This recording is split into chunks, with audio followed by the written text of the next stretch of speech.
Bienvenue à nos premiers connectés. Voilà, donc l'idée est que nous évoquions le programme de ces lundis MEDEF qui ont lieu chaque premier lundi du mois. En l'occurrence, aujourd'hui, on va évoquer et on va détailler la transition numérique avec ce titre, quelles perspectives pour les entreprises et leurs data, et notamment nous partagerons l'IA, l'intelligence artificielle, alors opportunité ou pas de l'intégrer dans son quotidien, on en saura plus avec des exemples, et pour chaque intervention, effectivement, du concret. Voilà, c'est ce qui nous intéresse au MEDEF. En l'occurrence, avant de remercier tous nos invités, un peu de format, si je puis dire. Je vous rappelle que ce lundi MEDEF, donc en l'occurrence, sont des visios qui sont enregistrés puisque nous les diffusons a posteriori sur notre chaîne YouTube MEDEF Vendée, mais aussi les réseaux sociaux. Donc voilà pour ces différents éléments. En termes de bon fonctionnement pour chacun, l'idée étant, et merci, c'est déjà fait, je vois que les micros sont coupés pour nos premiers invités ainsi que les caméras. Ça permettra effectivement de laisser la bande passante qui va bien. Voilà pour ces différents éléments. Surtout, n'oubliez pas, si vous souhaitez réagir et vous y êtes invité tout au long de cette visio, c'est de pouvoir, dans le champ conversationnel, de pouvoir poser votre question. Il y aura normalement aussi un petit temps d'échange, si vous le souhaitez, à la fin de cette visio, à partir de 12h50, voilà, pour quelques prises de parole, si parmi nos invités, il les souhaitait. Donc, voilà pour ces différents éléments. Donc, merci à Sophie Mouniot, voilà, directrice d'ADN Ouest sur le territoire vendéen. Merci également à Sarah Willisen qui est avec nous et qui va se présenter. Merci également à David Huguet et Jean-Charles Roncher qui vont tout nous dire de leurs compétences et notamment l'Anglia. Voilà ce qu'il en est. Une heure, bien sûr, très riche. Et en l'occurrence, simplement vous dire, parce que je l'ai passé très rapidement, que le prochain lundi sera la prochaine visio, puisque certains peuvent ne pas être avec nous jusqu'au terme de cette visio, donc ils l'auront dans l'intro, mais le lundi 6 novembre, voilà, c'est le tribunal de commerce qui interviendra auprès de nous avec son président et son vice-président, Bernard Pontreau et Alain Clément, pour nous dire un petit peu un point de situation sur la recrudescence des procédures collectives, mais aussi des différents sujets. Et surtout, nous aurons un angle de prévention. Voilà, ça c'est le mot majeur que nous traiterons. Et puis, nous terminerons l'année avec le lundi 4 décembre. Voilà, l'évocation auprès des entreprises qui voudront être intéressées par ce sujet sur le développement à l'international. Le tassement économique que nous commençons à lire, sans être catastrophique, bien évidemment, mérite qu'il y ait des anticipations qui soient faites et que parfois, il peut y avoir des produits ou des services qui sont produits pour le marché domestique qui est celui du département, de la région, de notre métropole. Et parfois, il peut être intéressant d'imaginer aussi ce que l'on peut faire de ces produits et des services à l'international parce qu'il peut y avoir des marchés accueillants pour cela. Et donc, ça sera l'occasion de donner la parole à Fernando de la CCI, qui est l'expert bien connu sur ce domaine. Voilà pour la présentation, pour ce qui nous attend des prochains lundis MEDEF. Qu'est-ce que les entreprises font de leurs data et de leurs données, et notamment l'utilité effectivement d'intégrer dans son entreprise l'IA. Sophie, pour ADN Ouest, je te laisse la main, voilà, Merci pour Samuel. introduire effectivement toute notre belle heure. À tout de suite. Super, bon, merci à vous. En tout cas, on est ravis effectivement, alors je dis «on» puisque je suis effectivement accompagnée de nos adhérents, d'une partie de nos adhérents ADN Ouest, en tout cas, spécialisés sur le sujet de la data et l'IA. C'est possible de passer juste, il doit y avoir une slide de présentation d'ADN Ouest, alors je vais faire assez rapide, celle d'après, voilà. Donc ADN Ouest est le plus gros réseau aujourd'hui, Pays de la Loire et Bretagne sur le sujet du numérique. ADN Ouest, ça veut dire agir pour le développement du numérique. Donc nous avons 700 structures adhérentes et 4300 membres. Donc ça, c'était aujourd'hui, je crois qu'on n'est pas loin de 5000. On porte 4 sujets majeurs: l'emploi et la formation, la transition numérique, la RSE et l'innovation. Et c'est vrai que généralement, on fait régulièrement des événements sur les sujets du moment. Alors, ces derniers mois, on a plutôt fait des sujets sur la data et l'IA. Et donc, c'est vrai que quand Samuel nous a proposé effectivement de venir en parler à vos côtés, on a trouvé que c'était intéressant aussi de pouvoir venir au plus près des territoires et des TPE, PME pour sensibiliser ou en tout cas pour donner un premier niveau d'information sur ce sujet-là. Donc n'hésitez pas, hein, pour l'association, c'est un réseau de membres adhérents et bénévoles. Donc si vous avez besoin d'informations complémentaires, je reste bien évidemment à votre disposition pour pouvoir échanger à un autre moment. Donc là, sur les intervenants, je vais déjà laisser la parole à David Huguet, donc, qui est CEO de la structure Archivol, qui est basée en Vendée, à Montaigu. C'est bien ça, hein, David? Jean-Charles Rongère de CrossData, qui est directeur général donc, d'une structure qui est basée à Angers, mais à La Roche-sur-Yon. Et puis nous aurons également Sarah Willizen, qui est chef de projet donc, sur le territoire Pays de la Loire et qui fait partie avec ADN Ouest du consortium DIVA. On vous en dira un petit peu plus à la suite. Et c'est vrai que l'idée de ce temps d'échange, c'est de pouvoir vous donner les regards croisés de David et Jean-Charles et de vous apporter peut-être aussi des solutions parfois pour aller plus loin dans votre démarche Data IA. Donc, David, je te laisse la parole à présent. Mais bonjour à tous. Moi, je voulais commencer par vous présenter 3 cas. Alors, plutôt sur le pourquoi et le quoi, hein, que sur le comment. Je pense que si vous avez des questions sur le comment, on sera là pour y répondre après. Même si vous allez voir, dès qu'on parle de données, en fait, il y a 2 verbes d'action qui reviennent souvent, c'est collaborer et partager, hein. C'est d'abord des sujets d'hommes avant d'être des sujets technologiques, même s'il y a de la technologie derrière, évidemment. Alors le premier exemple que je voulais vous citer, on est dans l'électronique, en Nouvelle-Aquitaine, une société, qui a presque, 20 ans, mais qui reste, à taille humaine, hein. C'est une petite structure gérée par 2 copains, hein, qui ont monté ça, suite à une innovation, à l'université de Limoges. Et puis, donc eux, ils sont plutôt dans l'optique et l'électronique. Donc, et puis, crise Covid, que beaucoup d'entre nous ont connu forcément, des produits qui se vendent moins, et puis un produit qui était sur une niche, qui est très simple à produire, mais qu'il faut produire en masse, et la demande explose en fait pendant la période. Et donc là, on a des équipes qui sont plutôt dans une fabrication artisanale de produits. On passe à un mode de chaîne de production. Donc c'est un petit peu la révolution dans tous les secteurs, hein, que ce soit pour l'approvisionnement, pour le poste de travail, pour les horaires, pour voilà, oui, ça modifie un petit peu tout. Et la data, là-dedans, vous me dites, bah, en fait, ils s'aperçoivent que la synchronisation en fait entre les gestes des uns et des autres doit être plus importante, plus fine, et puis tout en gardant la culture d'artisan qu'ils ont, et puis aussi permettre en temps réel à chacun, hein, de mesurer ce qu'il produit à la fois en qualité et en quantité. Voilà, donc avec la data, on fait ce que vous faites beaucoup, je pense. Aujourd'hui, c'est le tableau de bord, hein, c'est vraiment le produit data initial. Voilà, donc on est en capacité avec eux de répertorier un petit peu tous leurs produits, leurs nouveaux processus, les temps attendus, les temps de réalisation, les étapes réalisées. Voilà, donc on fait les tableaux de bord en temps réel sur la ligne de prod, voilà, qui permet aux gens sur la ligne de production de se synchroniser.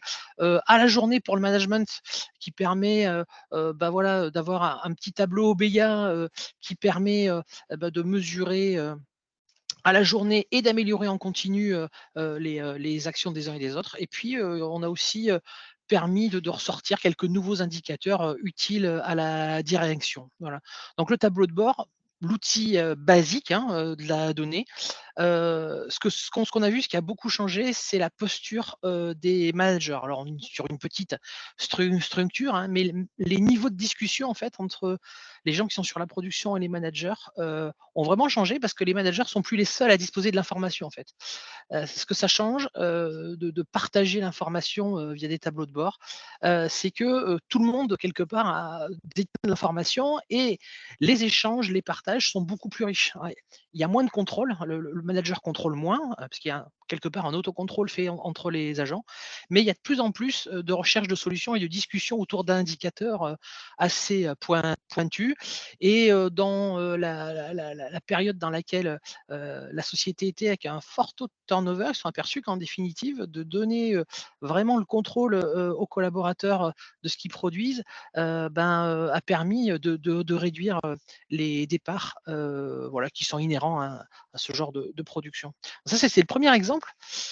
Le deuxième exemple, je voulais partir un petit peu plus On va augmenter en taille. Si vous voulez passer au slide suivant, on est plutôt sur une création de nouveaux produits. Là, on est dans une start-up, dans la région de Montpellier, qui est, leader, hein, dans les analyses, médicales. Alors c'est du décodage d'ADN et puis ils savent mettre en relation en fait, les décodages d'ADN qu'on leur demande, les typologies de patients, les traitements qu'ils ont, et les pathologies. Donc là, c'est une société qui est en forte croissance, hein, et ils étaient 3 fondateurs, ils sont passés à 10, à 12, à 50 et puis, bah, là, ils pensent passer à 150 personnes à 3 ans.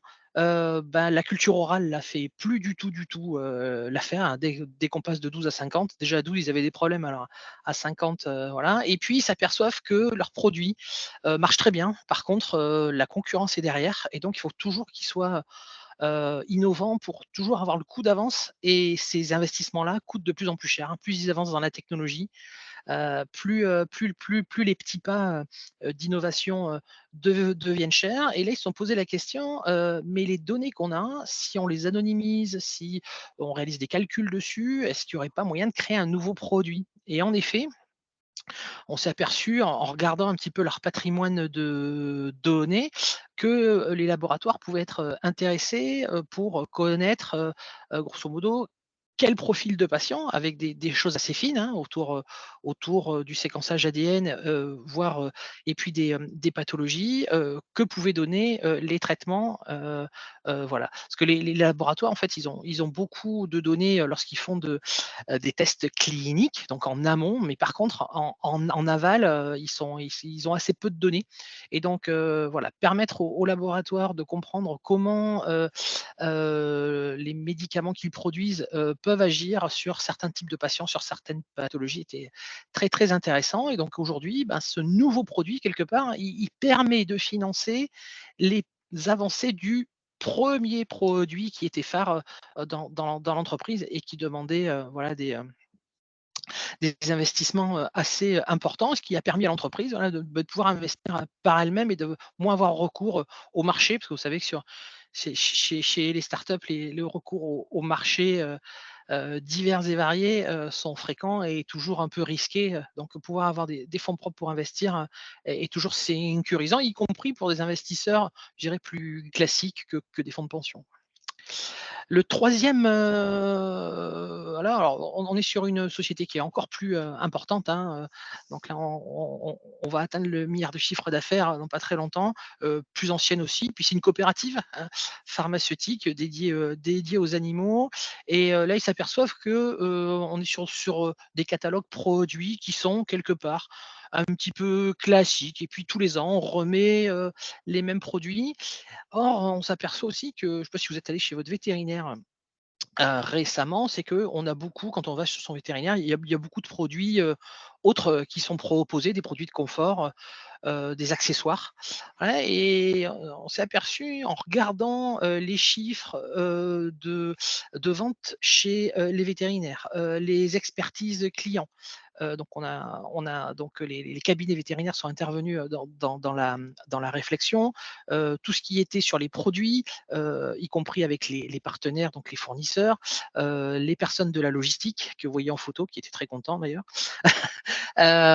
permettent en fait d'acheter des produits qui permettent, d'avoir des catalogues qui sont à la fois, plus attractifs pour le client final, le propriétaire de l'animal, plus attractifs parce que, ça génère à la fois plus de flux, chez le vétérinaire et puis, ça permet d'avoir un petit service plus, voilà et puis, bah, ça permet du coup aussi, d'avoir en fait, un effet, d'ancrage, c'est-à-dire des clients qui viennent pour ces nouveaux produits, qui achètent des produits plus standards qui potentiellement, ils achetaient ailleurs auparavant. Voilà, donc il y a eu, cette course-là et cette course-là, bah, ça a été fait, voilà, alors c'est aussi des tableaux de bord, c'est aussi quelques modèles mathématiques un petit peu plus poussés dont Jean-Charles vous parlera, après, hein, mais voilà, on est dans du croisement de données entre, les clients finaux, hein, le propriétaire, les fournisseurs, les personnels de la logistique, le marketing. Voilà, on est vraiment dans du partage et dans de la création de valeur, commune sur toute la chaîne. Et voilà ce que je voulais vous dire rapidement. Donc si vous avez des questions, n'hésitez pas en commentaire et puis En interface, je me permets d'intervenir, c'est que simplement, effectivement, si on a voulu 3 exemples, et merci encore David pour cela, de tailles très différentes, et on peut se dire que quand on fait 1 milliard de chiffre d'affaires, comme le dernier exemple, ça peut ne pas être adapté à l'entreprise que vous avez, qui peut être une TPE ou une PME.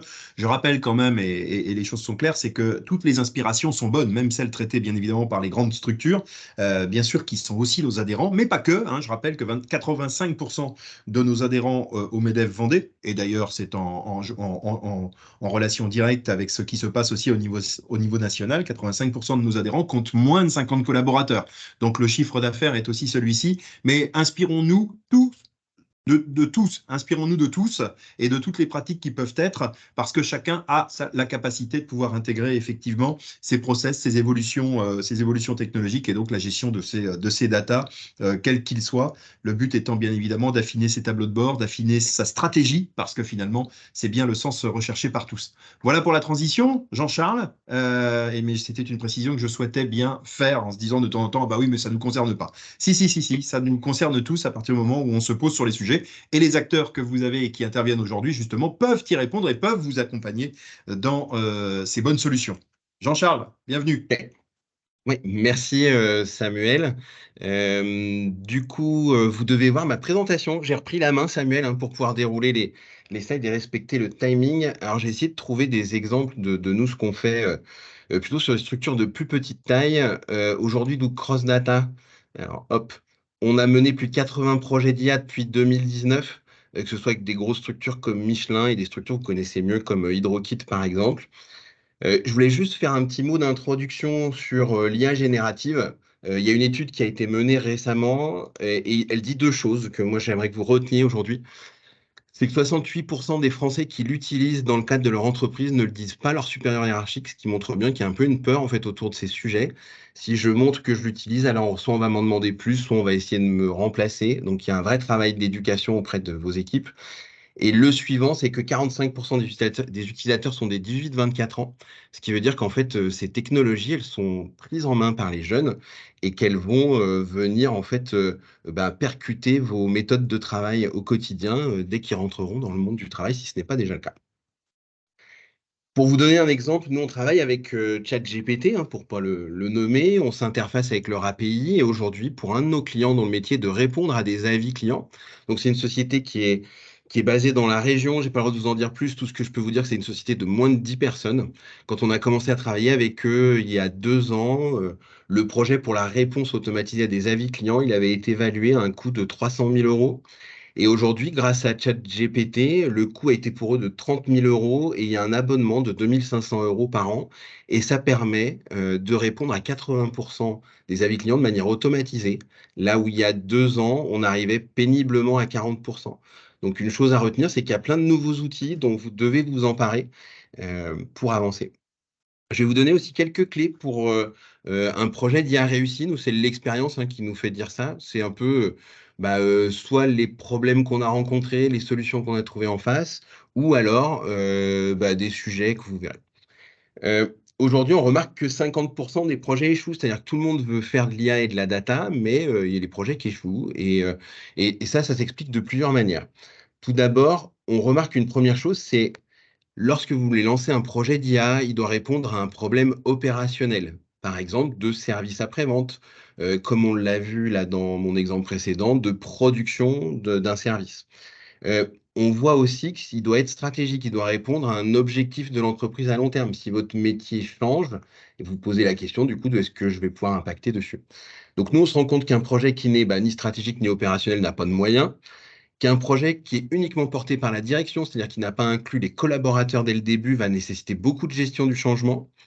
Et par contre, qu'un projet en fait qui est et stratégique et opérationnel, c'est bingo et ça marche. Et l'idée est d'impliquer vraiment l'utilisateur au plus tôt. Pour vous donner un exemple, une société basée dans le Choletais de 15 personnes dont le métier est de fabriquer des corners qui sont déposés chez Leroy Merlin.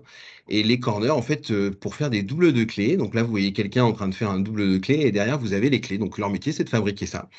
Devant, quand vous allez faire votre double de clés, notamment chez Leroy Merlin le dimanche, la personne en face de vous n'est pas serrurière. Donc il y a un risque qu'elle se trompe sur le modèle de clé.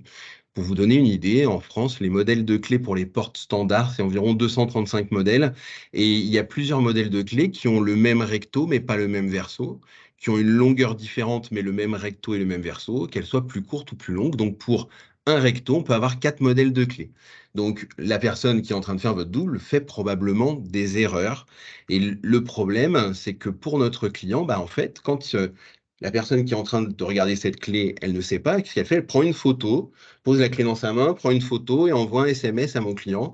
Et mon client, il reçoit beaucoup de SMS par jour. Il en reçoit environ entre 200 et 1000. Et la seule personne qui a la compétence, en fait, pour répondre à ces questions-là, en fait, est une personne clé dans l'entreprise. Donc, ça lui occupe beaucoup de son temps. Donc, on a un problème opérationnel qui est que je veux régler cette réponse aux clés. Donc, la solution qu'on lui propose, c'est de créer une application qui a été réalisée, qui fonctionne aujourd'hui, où en prenant une photo, la personne qu'on a vue tout à l'heure, hop, elle peut immédiatement savoir quel est le modèle de clé. Alors ça, c'est très bien, ça résout un problème de SAV. Cependant, il y a un autre problème, c'est-à-dire que les machines qui avant il l'achetaient, donc qui étaient plutôt des dépenses d'investissement, sont maintenant vendues par abonnement. Donc ces vieilles machines pourraient faire des nouvelles clés. Cependant, les nouvelles machines, on lui dit, si tu veux avoir ton catalogue de clés à jour, tu es obligé de prendre la nouvelle machine. Donc l'application qu'il a développée lui permet quand même de réaliser les doubles de clés avec l'ancien parc. Et ça lui permet aussi de maîtriser en fait sa structure de coût à un horizon plus lointain et bien d'assurer la rentabilité en fait de ces corners qu'il dépose dans les Leroy Merlin ou Intermarché. Donc je rappelle, société de 15 personnes qui n'a jamais fait d'IA, dont le métier est de fabriquer des corners en bois, sur lesquels, enfin, qui est plutôt un métier d'agencement, et ensuite de les livrer et d'assurer leur maintenance au fil du temps. Donc voilà, on réalise leur application. Aujourd'hui, 100% des clés sont détectées en prenant une photo. Beaucoup de gains de temps chez eux, ils sont très contents. Et un effort, on va dire, de leur côté qui n'a pas été énorme puisqu'on a fait de l'augmentation de données sur les images de clés. Et je peux vous en parler si ces sujets techniques vous intéressent après. Un projet d'IA, il y a pas mal de problématiques, dont une qui est qu'on ne sait pas prédire la performance en amont. Il faut donc itérer. Dans l'exemple que je vous ai présenté précédemment, en fait, on va faire d'abord un cadrage qui permet de bien qualifier le besoin et valider la technologie qu'on va utiliser, puis on va faire un prototype. Dans le cadre de mon entreprise, là, dans le Choletais, le prototype, c'était déjà d'y arriver sur 2 clés, en fait, qui représentent environ 40% du marché. Et ensuite, on a fait une mise en performance, et cette mise en performance, on l'a fait ensuite sur 5 clés, puis 16 clés, afin qu'ils soient rassurés que la performance soit bonne, pour qu'ensuite, on puisse aller vers l'industrialisation, donc faire l'application pour les 235 clés. En gros, un projet d'intelligence artificielle, retenez bien ça, vous partez avec un objectif bien clair, et vous devez le tester au fil du temps, et cet objectif, il est construit par la direction et les collaborateurs. Pour vous donner un autre exemple, on est intervenu aussi pour la société HydroKit, que vous connaissez peut-être. Et on est intervenu pour eux pour identifier les clients à réactiver. C'est une société qui a beaucoup de clients, ils en ont 16 000, et notamment pour aussi identifier des endroits où ils pourraient faire plus de chiffres. Quand on regarde ça, la première question qu'on se pose, c'est est-ce que mon algorithme il va être performant ou pas? Et comment on y répond? D'abord, on fait une étude. Donc, pour chacun des projets qu'on a amenés chez eux, on l'a fait en 2 phases. D'abord, je prouve par une étude que ça marche, donc qui est plutôt une étude statistique. Et ensuite, seulement, je mets en place des techniques d'intelligence artificielle, en l'occurrence ici du machine learning, pour aller délivrer le service. Vous avez aussi besoin d'avoir toujours un accès aux données, c'est-à-dire que l'intelligence artificielle répond à un triptyque. Votre compétence métier à vous, qui vous permet d'analyser les infos, comme le disait David tout à l'heure sur la remontée de tableaux de bord. Sans information, vous pouvez remonter des tableaux de bord, mais c'est le manager ou l'équipe qui est capable de les interpréter. Si je regarde moi vos tableaux de bord, ils n'ont aucune valeur. Donc c'est bien votre compétence métier qui apporte la valeur, même dans un projet d'intelligence artificielle qui peut paraître avoir un fort contenu technologique. Vous avez une deuxième pile qui va être la modélisation logicielle et l'intégration des données. Et enfin, pile très importante, l'accès aux données. Exemple, une société du Maine-et-Loire qui s'appelle Empovette. Donc, c'est une petite start-up, ils sont aujourd'hui 5. Un métier qui consiste à accompagner le vétérinaire sur le terrain et notamment tous les sujets liés à la transformation numérique de son métier. Nous, on a développé pour eux un algorithme qui permet de prédire la maladie chez le bovin. Alors, En soi, c'est pas très original. Ce qui est vraiment original chez eux dans leur modèle d'affaires, c'est que ça a été les premiers à s'assurer d'être capables de récupérer l'ensemble des données permettant au quotidien de récupérer les infos pour les bovins. En l'occurrence, les données des coopératives et les relevés des vétérinaires, qui leur permet, en ayant signé un contrat cadre, d'assurer un business sur plusieurs années. On me dit aussi souvent, Jean-Charles, quelle est la bonne quantité de données à mettre dans mon projet. Alors là, on va partir sur un autre projet où c'est de la prédiction en fait, du nombre de burgers qui seront consommés. Le nombre de burgers consommés, l'objectif, c'est de les connaître à 10 jours pour savoir l'équipe que je vais mettre dans le fast-food en face, histoire d'avoir pas des gens qui se tournent les pouces ou pas une équipe en burn-out pour produire le nombre de burgers, notamment après le match de foot ou après le match de rugby, selon la région où vous vous trouvez. Euh, c'est un projet qui a été mené sur 750 restaurants. Sur ces 750 restaurants, il y en a seulement la moitié qui avait des données de plus de 2 ans. Et sur cette moitié qui avait plus de 2 ans, il y en a seulement un quart qui avait des données de bonne qualité. Donc en gros, avec seulement un quart des données de l'ensemble des clients, on arrive à prédire à un horizon 10 jours, avec plus de 90% de réussite, le nombre de burgers qui seront consommés. L'intérêt, là, il est bien de comprendre que c'est votre cas d'usage et votre objectif qui tire la quantité de données dont vous avez besoin. Même si vous n'avez pas beaucoup de données, on peut faire des choses. L'IA, en fait, n'est pas forcément dépendant de la quantité de données. Alors, un autre point d'attention, c'est la qualité des données. Vous pensez qu'elles sont propres, qu'elles sont bien rangées. D'expérience, je peux vous dire que non.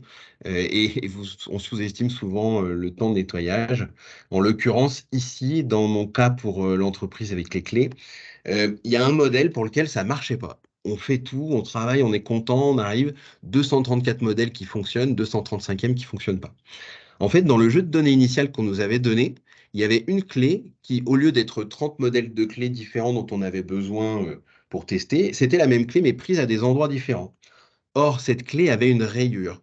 Et l'intelligence artificielle, en l'occurrence le réseau de neurones sur mesure qu'on a construit pour eux, a appris que le différenciant de cette clé qui permet de l'identifier face aux 234 autres est seulement la rayure. Donc pour l'intelligence artificielle, s'il n'y a pas de rayure, ça ne peut pas être ce modèle de clé. Alors on a regardé et puis on a su comment déminer tout ça et trouver comment il fallait faire. Et puis aujourd'hui, ça fonctionne. Ça, je vais passer vite dessus, mais retenez une chose, c'est que un algorithme que vous fabriquez ou que vous achetez même sur étagère ou auprès d'un fournisseur, vous devez en connaître les causes et l'explicabilité. Par exemple, si je fais un algorithme pour faire calculer un risque de départ client, si je ne connais pas comment l'algorithme a réfléchi, ici en l'occurrence, il y a peu de commandes, un chiffre d'affaires global, pas de visite par le commercial, je ne peux pas agir sur ces éléments. Et surtout, même si ces éléments changent au fil du temps, je ne suis pas au courant. Donc, un algorithme doit toujours être explicable. Toujours aussi bien réfléchir à comment vous allez les intégrer dans votre système d'information. Exemple, dans une usine située en Pays de Loire, lorsqu'on a mis en place un algorithme pour ordonnancer toute la fabrication, on s'est rendu compte qu'une tâche qui devrait prendre un quart d'heure prenait toujours 1 heure et demie. On est retourné voir dans l'usine en regardant pourquoi ça ne marchait pas. En fait, il s'avère que dans l'ERP, pour pouvoir lire une tâche d'un quart d'heure, en fait, on a un tout petit espace. Donc, qu'est-ce qu'on fait pour lire la tâche? On tire sur la tâche et on peut lire le commentaire pour la réaliser. Et la taille minimum pour pouvoir lire ce commentaire, c'est environ 1 heure et demie de largeur. Donc, par défaut, dès qu'on déplaçait la tâche pour pouvoir la lire, ça ne fonctionnait plus et l'algorithme ne fonctionnait plus. Donc, vous avez une forte dépendance à la façon dont vous l'utilisez et la qualité de l'algorithme. Et enfin, un algorithme est surtout là pour, on va dire, améliorer un process, booster un process ou créer un produit. Si jamais vous allez trop vite quand vous le faites ou que votre process n'est pas carré, vous allez droit dans le mur. Donc, pour vous donner un exemple, chez HydroKit, ce qu'on a fait pour eux, au début, on avait fait une application qui permettait de renvoyer, qui était accessible à tous les technico-commerciaux. On s'est rendu compte que ce n'était pas leur méthode de travail.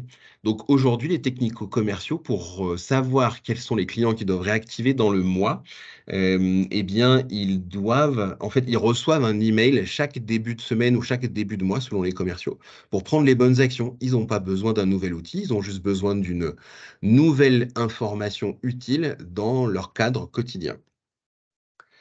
Et pour terminer, Sarah va en parler beaucoup mieux que moi après, mais il existe aujourd'hui plein de financements de plein de types différents, que ce soit auprès de IA Booster, auprès de BPI France, auprès de Diva.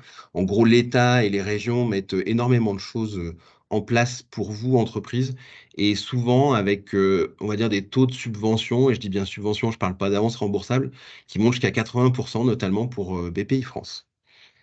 Et je leur rends la parole, voilà.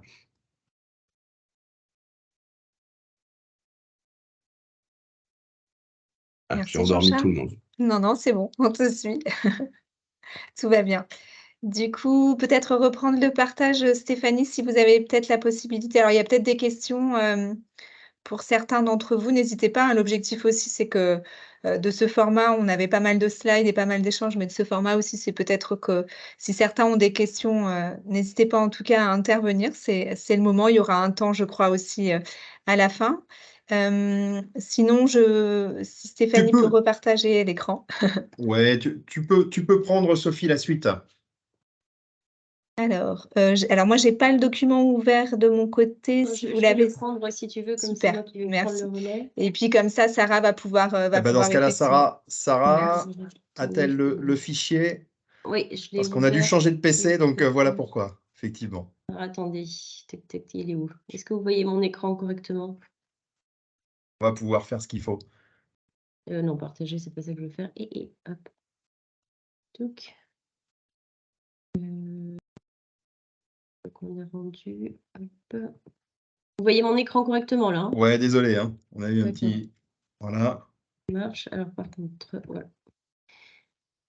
Donc, pour prendre le relais effectivement sur David et sur Jean-Charles, peut-être reprendre, eux sont allés effectivement dans des exemples précis, dans des cas d'usage. Nous, voilà, l'objectif via la présentation de Diva, c'est de vous en dire plus sur ce qui existe effectivement sur le territoire pour justement vous aider, entreprise, dans votre transition numérique de manière opérationnelle sur effectivement le financement, la formation, etc. Alors, DIVA, c'est le nom de notre DIH, Digital Innovation Hub des Pays de la Loire. Et moi, Sarah Ulizen, je suis chargée d'accompagnement sur la Loire-Atlantique et la Vendée, donc des entreprises dans le cadre de ce dispositif.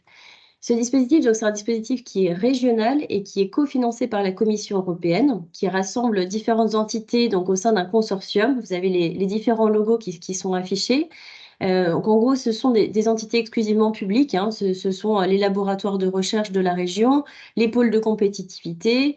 On a aussi la CCI régionale qui est chargée de la prospection, Solutions Éco qui est chargée de la partie communication. Donc un positionnement qui est très neutre, hein. L'objectif, c'est vraiment justement de permettre aux entreprises, aux associations, aux établissements publics de gagner en efficacité grâce à l'utilisation de leurs données. Ça, c'est vraiment le sujet que nous devons traiter pendant 3 ans. Chaque DIH a sa mission différente, mais en Pays de la Loire, c'est vraiment data et IA. Donc ça, c'est juste pour prendre un petit peu de hauteur. Voilà, pourquoi est-ce qu'on nous parle des données en permanence? Pourquoi est-ce que c'est très, très important à l'heure actuelle? Eh bien, parce qu'on commence à avoir des retours hein, sur ce qui se passe quand, par exemple, on atteint les données d'une entreprise. Par exemple, une PME sur deux, eh bien, à la suite d'une cyberattaque, eh bien, fait faillite, puisqu'en fait, ces données ont été mises en péril. Il y a eu un manque de confiance de la part des clients. Il y a eu une immobilité de son système d'information. L'entreprise, du coup, malheureusement, meurt. Les PME et les ETI sont très confrontés justement à ces différentes attaques, à ces rançongiciels par exemple. Les données, c'est effectivement un des éléments stratégiques de l'entreprise qu'il faut protéger et ça, vous en avez pleinement conscience sur le volet cybersécurité.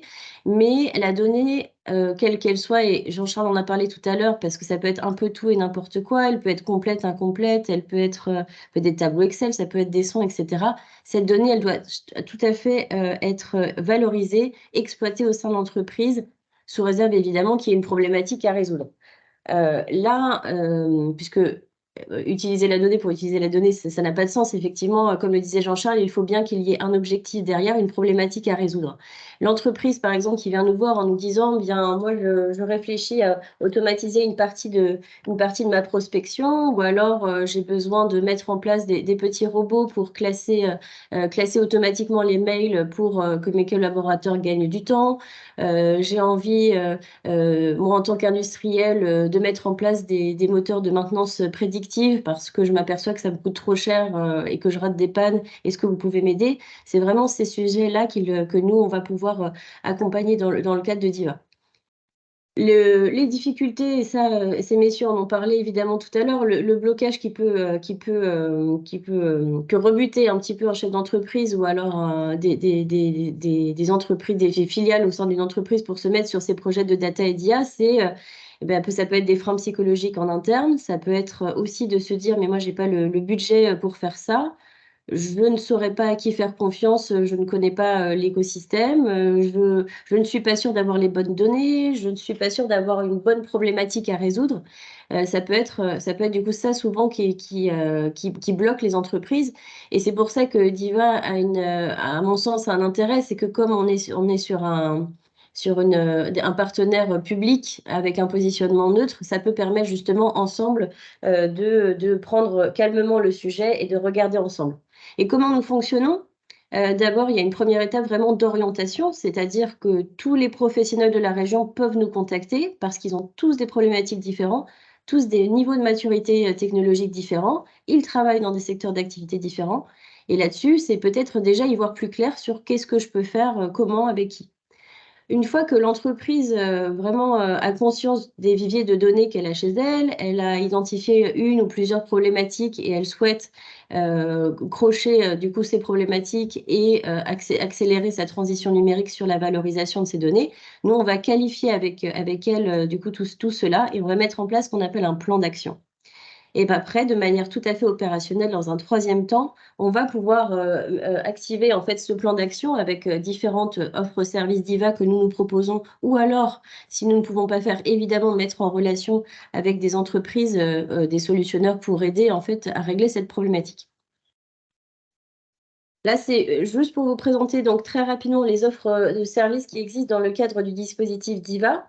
Ce qui marche très très bien, et évidemment, c'est ce que David et Jean-Charles ont expliqué, c'est que quand on veut prendre en main le sujet de la data au sein de son entreprise et régler une problématique, eh bien, on ne part pas avec 300 000 euros sur 4 ans sans savoir vraiment comment ça va se passer. On commence par le début, effectivement, on structure ce qu'on appelle des petits prototypes, des expérimentations pour justement se faire des convictions sur la problématique à traiter et la manière dont on va la traiter pour après effectivement généraliser et industrialiser. Donc nous, on peut le faire, on peut le proposer dans le cadre de Diva avec des laboratoires de recherche. On a aussi vocation à proposer des formations, à packager des formations. Donc là, c'est avec l'Université de Nantes, selon le secteur d'activité, par exemple, de l'entreprise ou selon le niveau de compétence au sein de l'équipe. Ça peut être des choses qu'on peut voir ensemble. Il y a tout le côté coopération européenne, organisation d'événements, sensibilisation, des learning expéditions. On en organise notamment une là en ce moment avec le pôle EMC2 à Barcelone pour des entreprises très industrialisées. Et on offre dans le cadre du Diva aussi toute une prestation de financement qui est effectivement, c'est le nerf de la guerre. C'est des sujets qu'il faut avoir en tête dès le début lorsqu'on part sur des sujets d'intelligence artificielle et de valorisation de la donnée. C'est qu'est-ce qui existe, de quoi j'ai déjà pu bénéficier, comment est-ce que je vais pouvoir structurer un parcours de financement pour me permettre de répondre tout à fait à ma problématique. Combien ça coûte très rapidement? Toute la phase amont dont je vous ai parlé, diagnostic jusqu'au plan d'action, n'est pas financée à l'entreprise. On va juste lui notifier une aide d'État. Et après, selon les offres services dont j'ai parlé avant, en gros, on prend en charge, nous, 50% avec nos fonds régionaux et européens.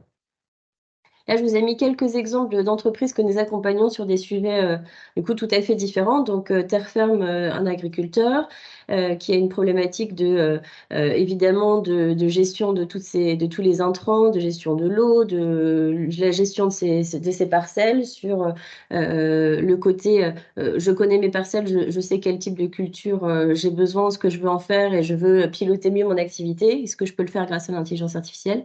Saint-Nazaire renversante, donc l'Office du tourisme de Saint-Nazaire, que nous accompagnons sur un observatoire des indicateurs touristiques. Des très belles sociétés que vous connaissez probablement, notamment InLog, sur le côté effectivement optimisation aussi de ses dépenses énergétiques. Et une autre association sur le côté recommandations ciblées et personnalisées pour des personnes qui partent à la retraite. Et effectivement, je voulais vous présenter deux petits exemples rapidement. Là, c'est une entreprise qui est basée au Mans, qui s'appelle Store et Ferme, qui sont spécialistes dans la pose et l'installation de stores et de pergolas. Et le chef d'entreprise, qui lui, effectivement, est très, très pertinent, a une bonne connaissance de son milieu et de son secteur d'activité, pardon, et qui veut proposer de nouvelles offres à ses clients, s'est rendu compte évidemment que maintenant, on allait chercher des informations sur une entreprise à n'importe quelle heure du jour et de la nuit, et qu'il n'était pas possible pour lui, évidemment, de répondre à une problématique, à une question de devis ou alors de documentation technique à 2 heures du matin. Sauf que toutes ces informations, toutes ces données, lui, il les a, puisque évidemment, c'est son expertise en tant que métier, mais il y a aussi tout ce qui est en interne dans les CRM, dans la documentation technique, qui permet effectivement à un moteur type ChatGPT d'exploiter évidemment toute cette base de données qui est très très importante, afin que les clients en autonomie via le petit chat sur leur site internet, eh bien, puissent leur permettre de prendre des rendez-vous, de savoir si c'est plutôt un store ou une pergola qu'il faut installer, les contraintes techniques qu'il peut y avoir à installer un store sur une copropriété, commencer à générer des devis, etc. Le but, c'est vraiment que en autonomie, le client soit à l'aise, et que, évidemment, du côté de l'entreprise Store et Ferme, on gagne du temps, on ait déjà des éléments dans le dossier du client sur son devis, sur la compréhension de son projet, pour automatiser donc toute une partie de ce pré-accompagnement. Donc là, on est en train de mettre, avec Store et Ferme, on est en train de réaliser une expérimentation donc avec le laboratoire de recherche capacité, qui est la filiale privée de valorisation de la recherche publique de l'Université de Nantes. Et pour vous donner un autre cas tout à fait différent, donc je ne peux pas vous donner le nom de l'entreprise, mais elle est située en Vendée. Cette entreprise, elle a une problématique technologique très très forte. C'est effectivement, on part sur de la technologie de rupture, une solution qui n'existe pas. Le chef d'entreprise, c'est un entrepreneur dans l'âme, il sait exactement là où il veut aller, mais il n'a pas les compétences techniques pour cadrer un projet de valorisation des données et d'automatisation de robots, etc., etc. Donc c'est à ce titre qu'il nous a sollicité. Voilà, qu'est-ce qui existe comme financement, comment je fais pour structurer un projet, est-ce que je dois recruter des gens en interne tout de suite, à qui est-ce que je peux faire confiance, etc., etc. Donc c'est pas du tout la même problématique que Store et Ferme, qui était très opérationnelle. Là, c'est vraiment en avance de phase, en amont du projet. Comment est-ce que je peux faire, vers qui je dois aller voir et comment je structure du coup mon projet. Voilà, pour vous donner quelques petits exemples. Alors, du coup, j'arrête mon partage. Je ne sais pas si Sophie, tu vas reprendre. Alors, de mon côté, non, il n'y avait rien de Ah oui. plus à Ah oui. partager. On Oui. s'était dit, on est plutôt bien dans la gestion du temps, puisqu'on s'était dit à partir de 12h, 12h50 était plutôt le temps de partage et d'échange des uns et des autres. Je ne sais pas, de votre côté, là, les gens qui sont présents et qui participent à cette visio, est-ce que vous avez envie d'interagir à chaud un peu peut-être par rapport à ce qui a été dit, des questions déjà, ou peut-être vous êtes déjà sur des premiers niveaux de mise en place, alors sur des sujets data ou IA. On est toujours intéressant, en tout cas nous, de partager aussi le niveau de maturité sur des entreprises en général, et bien évidemment du territoire de la Vendée. Donc voilà, on est en petit comité, j'ai l'impression, donc ça peut être intéressant de pouvoir aussi pas être qu'en format descendant, mais qu'il y ait quelques prises de parole des uns et des autres. C'était avec plaisir en tout cas. Oui, n'hésitez pas à allumer votre micro pour prendre la parole, ou via le chat pour si vous avez des questions. Ce que j'ai pu remarquer dans votre présentation, c'est que c'est très intéressant de voir justement où les entreprises en sont et les cas d'utilisation qui ont pu être faits.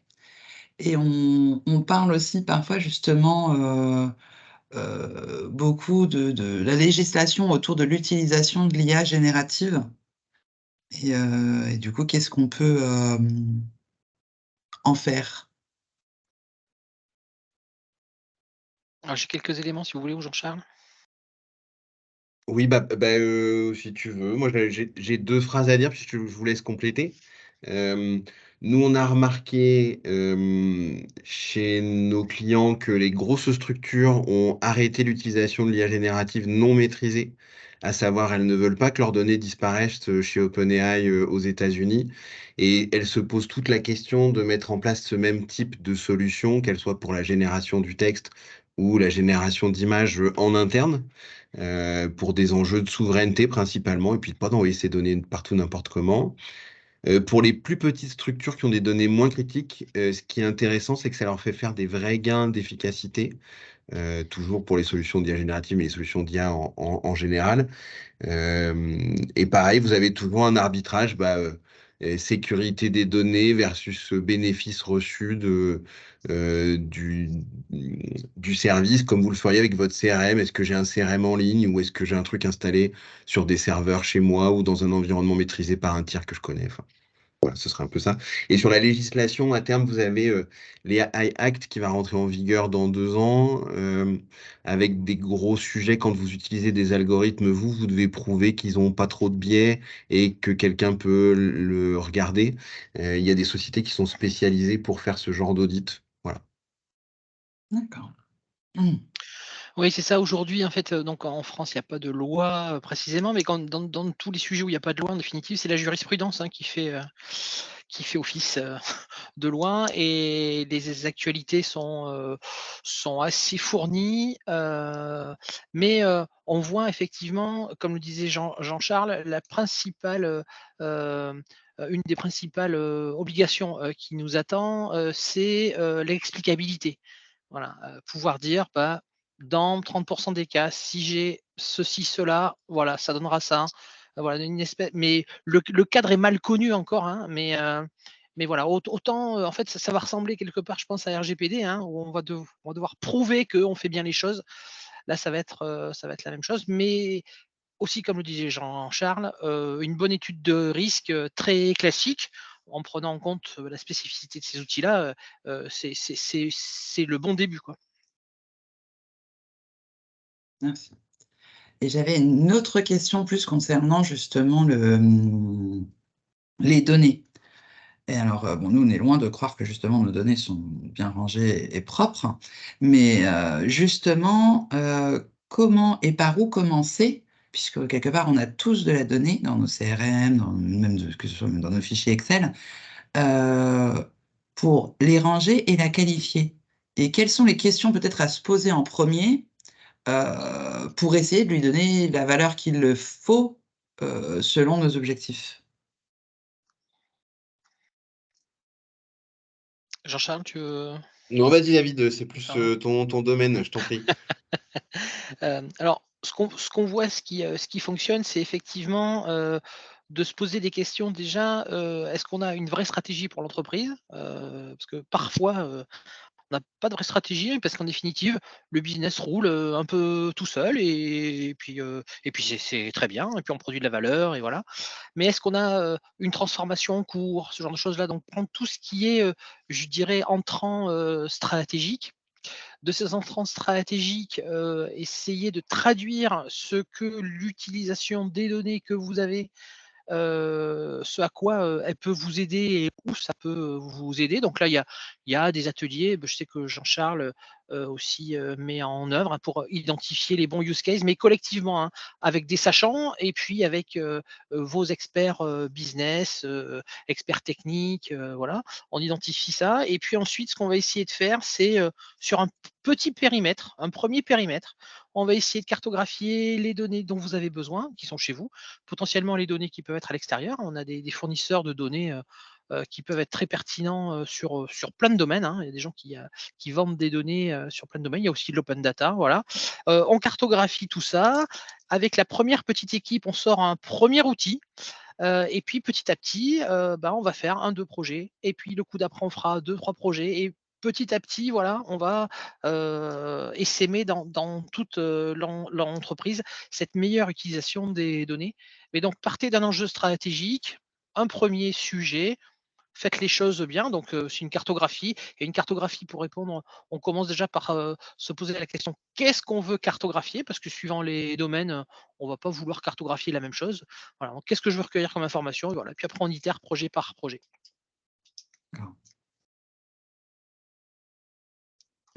Oui, tout pareil que David. L'enjeu, c'est vraiment votre objectif. Nous, on se rend compte, notamment sur les projets importants, que parfois, même avant la phase du prototype, vous avez besoin de faire un cadrage très complet. Et je vais vous donner un exemple sur l'ordonnancement de fabrication. La difficulté, c'est pas tellement de lister l'ensemble des contraintes, c'est faire accepter à chacun autour de la table que peut-être leur définition historique des contraintes n'est pas la même. Si vous demandez à 3 services dans une entreprise même de 30 personnes ce que ça veut dire maximiser la marge, je suis pas sûr qu'ils aient tous la même réponse. Et l'enjeu premier est un vrai création de vocabulaire commun et un objectif vraiment partagé, puisque sinon ça fonctionne pas, ou alors tout le monde croit qu'il a compris, et puis on arrive au milieu du projet, et quand arrivent les premiers résultats, il y en a qui va dire les résultats sont bons, les résultats sont pas bons. L'enjeu est dans la définition de l'objectif qui doit être commune enfin, à toute la structure. Voilà. Et effectivement, une des premières métadonnées, donc description de la donnée qu'on fait quand on fait une cartographie, c'est une définition en français. Voilà, par exemple, si vous gérez des bâtiments, on va essayer de définir ce que c'est qu'en français. Vous allez voir que faire cet exercice-là, on le fait jamais en fait dans les entreprises, de décrire ça décrit nos actifs en fait quelque part, ou les concepts avec lesquels on travaille, et faire ce travail de faire une définition collective, partagée par tous. Eh beh, c'est pas rien déjà, c'est un gros travail, et dedans, votre définition, vous verrez qu'il y a des vrais éléments de votre culture et il y a des vrais éléments de votre stratégie dans ces définitions-là. Donc rien que ce premier travail sur la définition, c'est assez génial à faire, hein. Merci pour ces éléments. Est-ce qu'il y a d'autres questions? Alors moi, je voulais juste rebondir, par rapport à ce que tu pouvais dire tout à l'heure, Jean-Charles, sur, le slide que tu as mis, en tout cas, sur aujourd'hui, les collaborateurs qui finalement, n'osaient pas en parler ou n'osaient pas le dire. Et c'est vrai que moi, pour accompagner, pas mal de structures, du territoire de la Vendée, des TPE-PME, et aujourd'hui, je suis aussi face à des entreprises qui me disent: «Beh, je sais très bien que de toute façon, on ne pourra pas empêcher les collaborateurs d'y aller, ils y vont.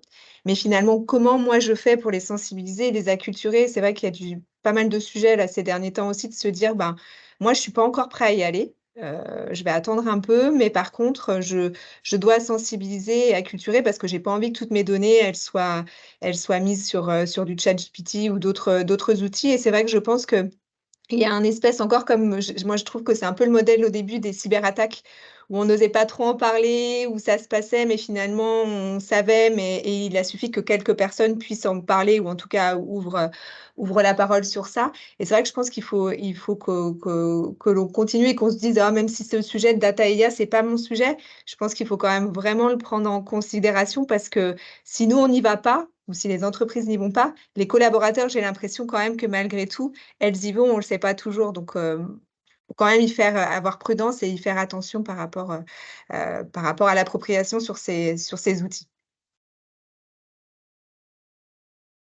Donc voilà, je voulais juste compléter par rapport à ça, moi, de mon côté, sur ce que j'ai pu vivre ces dernières semaines ou ces derniers mois avec les entreprises aussi du territoire vendée.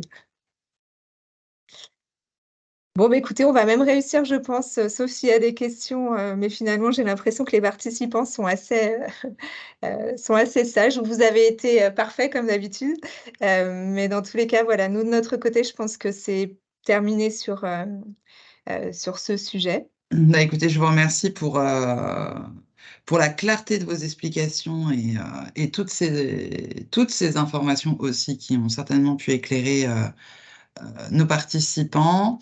Concernant le programme du lundi MEDEF, je vous rappelle que le prochain aura lieu le 6 novembre et qu'on fera un point d'étape sur les procédures, ou en tout cas où est-ce qu'en est le tribunal de commerce avec son président qui sera présent lors de cette visio. Et je vous dis à tous, eh bien, écoutez, merci pour votre participation, merci pour ces explications et à bientôt. Bonne journée.